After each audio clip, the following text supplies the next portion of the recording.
Welcome to my channel arts and craft.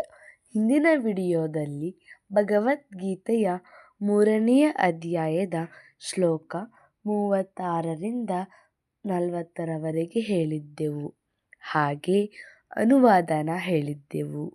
ಇವತ್ತಿನ ವಿಡಿಯೋದಲ್ಲಿ ಶ್ಲೋಕ 41ರಿಂದ ಶುರು ಮಾಡೋಣ, ಹಾಗೆ ಅನುವಾದನ ಹೇಳೋಣ.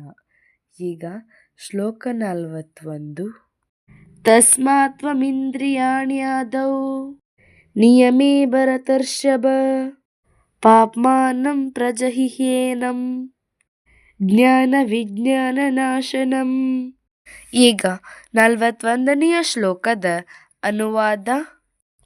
ಆದುದರಿಂದ ಭರತ ವಂಶಜರಲ್ಲಿ ಶ್ರೇಷ್ಠನಾದ ಅರ್ಜುನನೇ, ಪ್ರಾರಂಭದಲ್ಲಿಯೇ ಇಂದ್ರಿಯಗಳನ್ನು ನಿಯಂತ್ರಿಸಿ ಪಾಪದ ಮಹಾಸಂಕೇತವಾದ ಕಾಮಕ್ಕೆ ಕಡಿವಾಣ ಹಾಕು.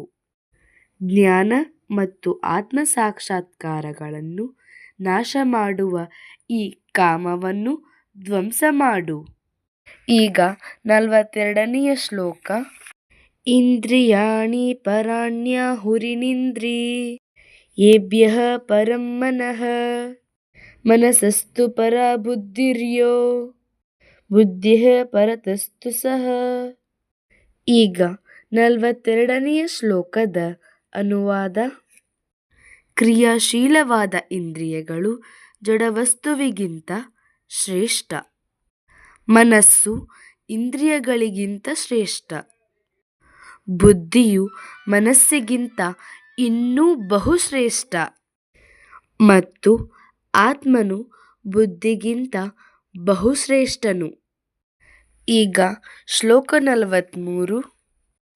ಏವಂ ಬುದ್ಧಿಃ ಪರಂ ಬುದ್ಧ್ವಾ ಸಮಸ್ತಭ್ಯಾತ್ಮಾನಮಾತ್ಮಾನ ಜಹಿ ಶತ್ರುಂ ಮಹಾಬಾಹೋ ಕಾಮರೂಪಂ ದುರಾಸದಂ.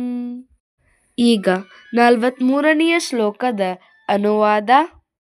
ಮಹಾಬಾಹುವಾದ ಅರ್ಜುನನೇ, ಭೌತಿಕ ಇಂದ್ರಿಯಗಳು, ಮನಸ್ಸು ಮತ್ತು ಬುದ್ಧಿ ಇವೆಲ್ಲವನ್ನು ಆತ್ಮನು ಮೀರಿದವನು.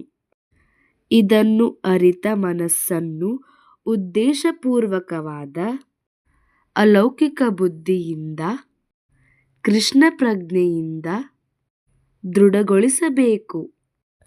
ಹೀಗೆ ಆಧ್ಯಾತ್ಮಿಕ ಶಕ್ತಿಯಿಂದ ಎಂದೂ ತೃಪ್ತಿ ಪಡಿಸಲು ಸಾಧ್ಯವಿಲ್ಲದ ಈ ಕಾಮ ಎಂಬ ವೈರಿಯನ್ನು ಗೆಲ್ಲಬೇಕು.